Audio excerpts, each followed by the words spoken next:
Hello, everyone. Welcome to the Good, the Bad, Ugly, and the Politics podcast. I'm here today with Rob Doar from the Gun Owners Caucus. He has been working in politics for how long? Since 2008. So. For the Gun Owners Caucus? That was my first foray into politics, and then 2008 was getting into the political atmosphere. Gun Owners Caucus and its predecessor, I've been volunteering for about 10 years now, and then working full time for 4 years. I still think 10 years is like the year 2000. Yeah, But it is not anymore. Right. Got to keep that straight. Anyway, so we are here to talk about gun issues. It is always a hot topic in Minnesota. It's always very interesting, and the amount of misinformation and nonsense that is peddled about abounds in great number. So we're here to try and set the record straight, let people know exactly what's going on at the state legislature, what's being passed, and the actual status of it. Will it be passed? What are its chances? And what exactly is the legislature considering? So that's the question. What is going on at the legislature in terms of gun legislation? this year not much. Well, that's a good thing. It's been interesting. This legislative biennium, we've really not seen much movement on anything, and that's a sharp contrast to what we saw the last legislative biennium, where House File 8 and House File 9 were the bills that the Democrats were pushing for. And what are those House files? Universal background checks and gun owner registration, and then red flag firearm confiscation. So they had press conferences, and usually, you know this, that when they do their first 10 bills is like their agenda for the year. That's the things that they're pushing for. So it was right there in the top of their agenda. And then throughout the 2020 election, we saw that the House majority thinned quite a bit, the DFL majority. A little bit. Part of those seats, we had down those greater Minnesota seats that lost, and these gun issues played a big play of that. We saw Jeff Brand, down in Mankato area lose, and we got Susan Ackland now there. We've got my personal favorite one, though. We got Matt Bliss back into the Minnesota House, because John Purcell up in Bemidji, and it pained me to see John Purcell representing that area and signing on to the red flag firearm confiscation. And prior, he served in the legislature before that last election. So was he pro or anti-gun then?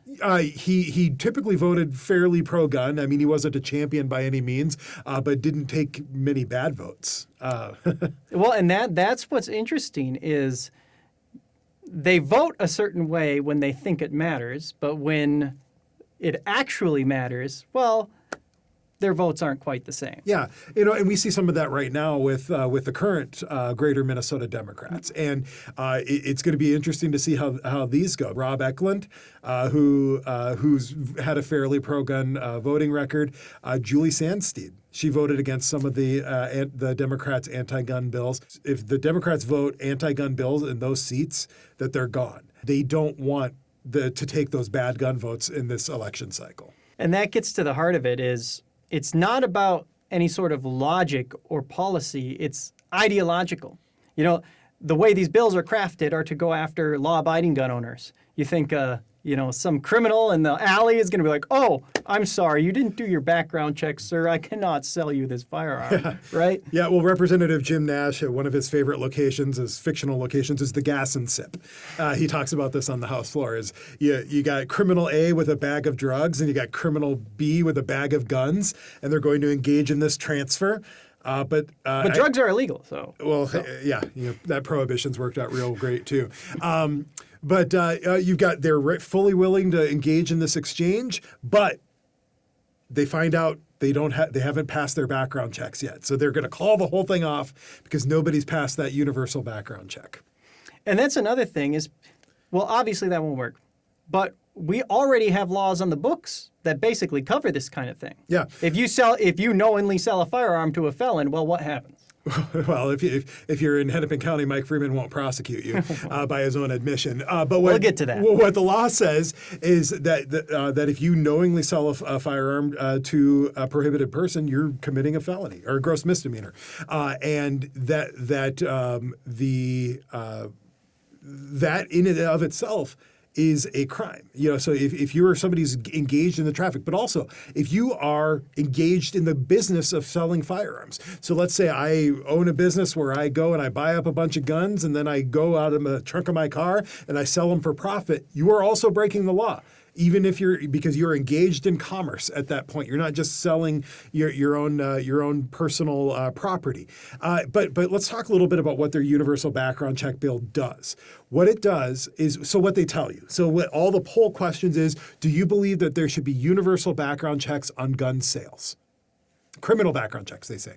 Criminal background checks on all gun sales. Two really key words there: criminal and sales. When you hear, so the average person who maybe has never gone through the process hears that, they think, okay, well, yeah, I don't want criminals to go buy guns. That's what they're saying. But when you actually read the language of the bill, it would prevent me from being able to loan you a firearm to go hunting for the weekend. Because what they're targeting is not just sales, it's transfers, gifts, temporary loans, inheritance. All of those get caught up under their universal background check bill, where it makes you a criminal if you loan me a gun to go hunting for the weekend, if I loan you a gun to go target shooting. We are now in violation of those criminal, unless we go to a federally licensed firearm dealer, pay a fee, and do that transfer. But guess what? When you're done borrowing my gun for, hunting for the weekend, can you just hand my own gun back to me? No, we have to go back to the federally licensed dealer, run the background check again so I can get my own property back. That is what their bill actually does. So they always tell you 90% of Minnesotans support this bill. No, 90%. Well, when you lie to them. Yeah, when you don't tell them what the bill actually does, yeah, of course they support it. But so there's that aspect of it, which is just a non-starter. But at the end of the day, it is a registry of all gun owners, because what they want is to know everybody in Minnesota who owns a gun. Because every time you have to go and get your permit to purchase or your permit to carry. In order to process that transfer, you're entered into a state database. Well, why would they want to know where every single gun is and how many you own? Right. Yeah. Yeah. You only need to look at some of our own states and in Australia. Just a newspaper in Australia just literally published a map with dots on everybody who owned a gun in that neighborhood and said, hey, look at all the people who own guns in your neighborhood. And they were accurate dots of people's homes. It's like a shopping list for criminals. And they already confiscated most guns in Australia. Yeah, and then the ones that they did allow you to have, now those are going to be robbed in short order by criminals. So that's criminals follow the law. Remember, criminals follow the law always. But that's why it's a gun owner registry, because in order to get this background check, in order to engage in these transfers, you have to get a permit to purchase. That's what they want you to do. Right. And then you have to register that transfer. You have to keep paperwork on it for 25 years. That's what the bill says. You have to keep paper, and you have to turn it over to any agent of the state upon demand. Not if it's part of an investigation, or if it's a law enforcement officer or under a warrant or a subpoena. No, you have to turn it over on demand to any state agent. And so, I mean, there's more than enough reasons there. But at the end of the day, what we're really doing is we're missing the point. Is this going to stop the people who are actually worried about getting guns from getting guns? And the answer to that is a clear and obvious no. But it will make criminals out of law-abiding gun owners. Right, and then there's that other aspect. But those happen to be Republicans, so they don't mind that. Actually, if you look at the data for the last couple of years, largest we just had the record year for permit to carry holders. That the largest growth is in the suburbs, and then if you look at the sales data, Black, Native Americans, Hispanics are double and triple the firearm ownership rates. Women are also double and triple the gun ownership rates. First-time gun buyers. And that's an interesting point, because Democrats always like to talk about how the justice system is not fair to people of color. Yep. You think it'll be fair when it comes to firearms if you don't think it's fair in the first place? And these laws basically target them by their own definition. And that's what the effects of these laws are going to be, and that's what you see in other states, is that they're disproportionately affecting persons of color and people in indigent communities. The data is right there. And there's a lot of rhetoric about gun control being racist, but that's where its origins were. Its origins were to keep minority populations from being able to rise up against the populist majority. majority. And those roots still exist, and those disparities, which are real. But areas and states that have passed constitutional carry are just violent hellscapes. It's basically, Fury Road right now, right? Mad Max reference. I love it. Shockingly, no. What? We just had our 24th state pass constitutional carry. In Florida, actually, Ron DeSantis just called a special session because he wants Florida to pass constitutional carry now. So we're going to be very soon, but probably by this time next year, there's going to be a majority of states in this nation which don't require you to jump through the hoops and pay a fee in order to recognize your right to bear arms. And in the states that have it, including Vermont, which has never had a permit to carry system, they've always had constitutional carry. Or a Republican Senate. Sure. Right, exactly. But the sky has not fallen. We see this. We see these concerns and these proclamations every time a pro-gun bill is advancing that the sky is going to fall, and it never does.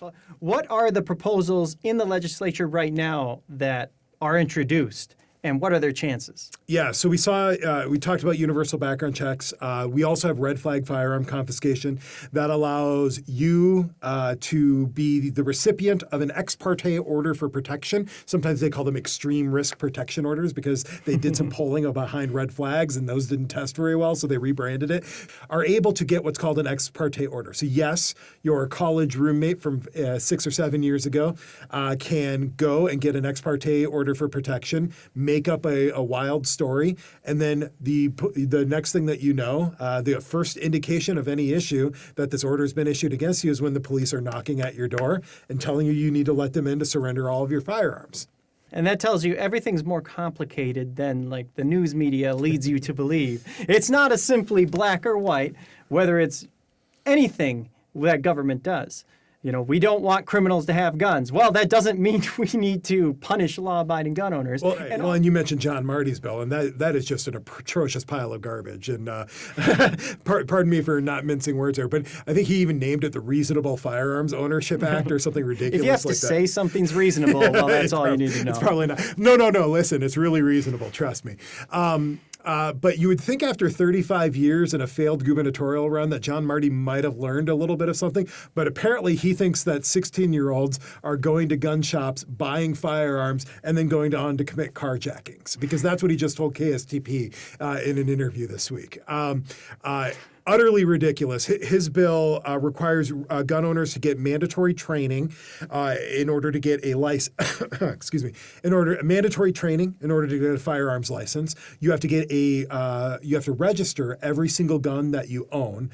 You have to relicense yourself after 5 years. You have to get mandatory insurance to cover any potential damages. And I'm not an insurance guy, but I've heard some insurance guys tell me that there is no such thing as a policy that has unlimited coverage. But that's what John Martin, and that might be part of the design. I mean, it is an utterly ridiculous bill. But just the fact of his interview showing that he believes that this is going to do a thing about 16-year-olds acquiring firearms just shows how ignorant he is. But here's my favorite thing is when the Republicans took control of the House back in 2015, we were able to get through 5 pro-gun bills through the Democratic-controlled Senate and up to Governor Dayton's desk and got him to sign the bills.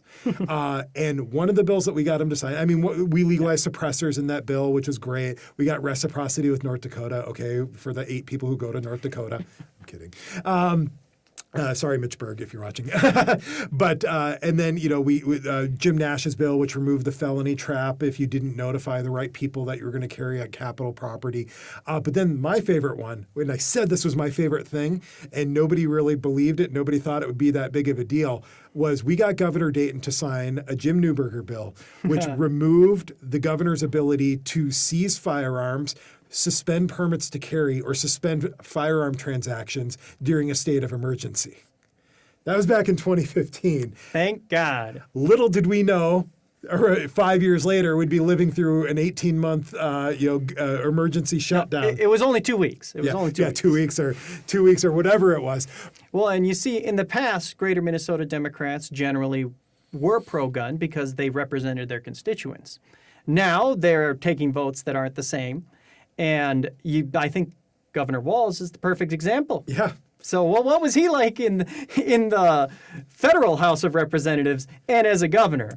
I'll send you a picture to cut into this, but we've got pictures of Tim Walz in his NRA-endorsed Tim Walz hats. He had hats embroidered that said, NRA-endorsed Tim Walz.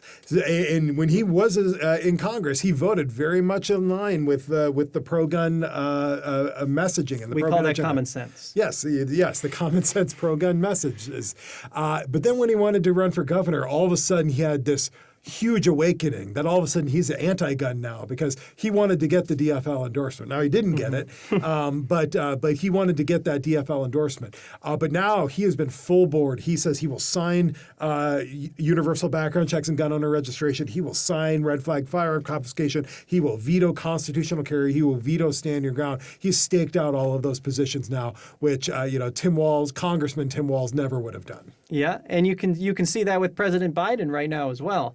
Is the Democrats who were moderates and reasonable in their careers now, because of the leftward lurch of the bullshit, Democrats, they have gone to such a puritanical zealot mindset that they don't allow any dissent. You can see this in the way they approach big tech and free speech is they don't allow for a discussion. There is no discussion. There is only compliance. Well, and I think you can see that with the exodus of Senator Tom Bach and Senator Dave Tomassoni. Senator Tom Bach was at the head of the Senate when we passed those bills.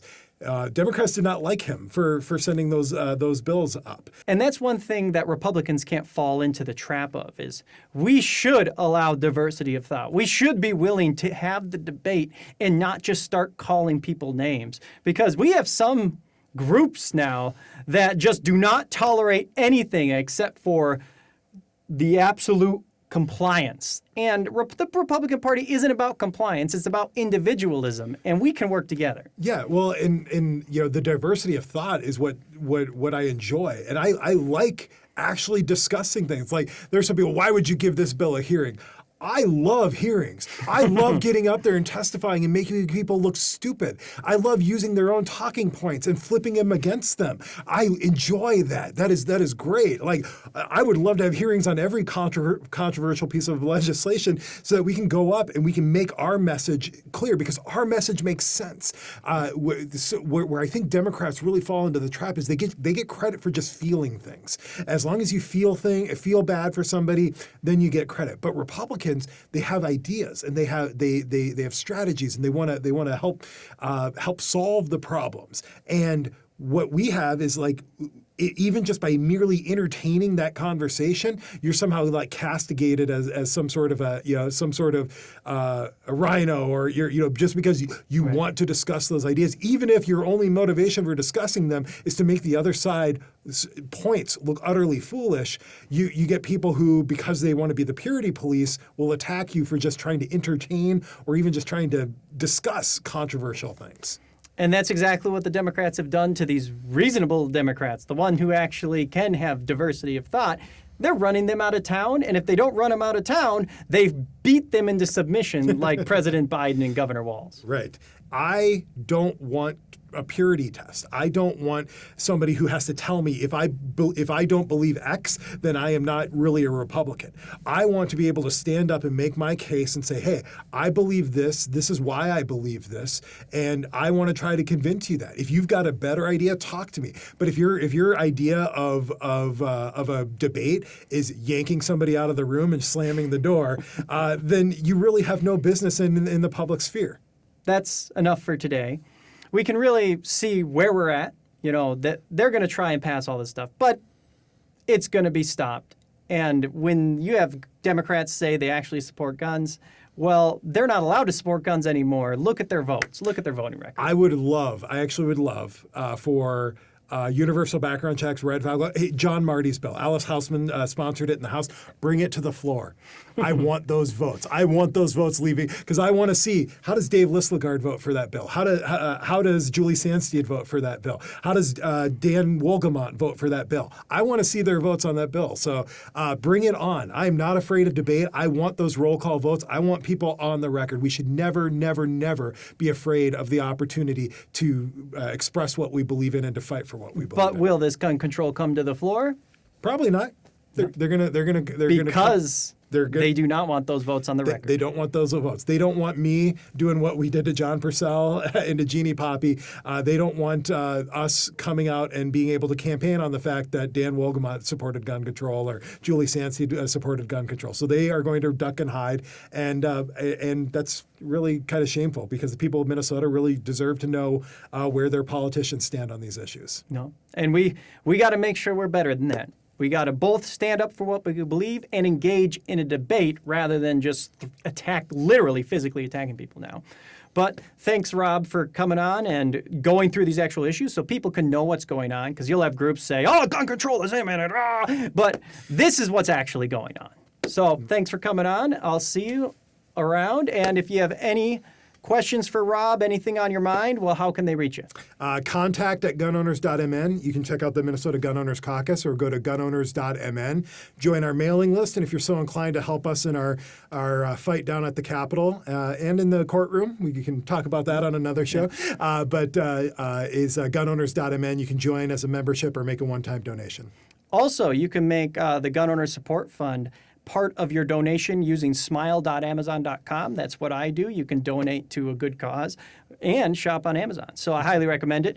But here is where we try and give you solid information. I hope you learned something. If you have any questions, want to get a hold of us, let us know in the comments down below. All right. Have a good one.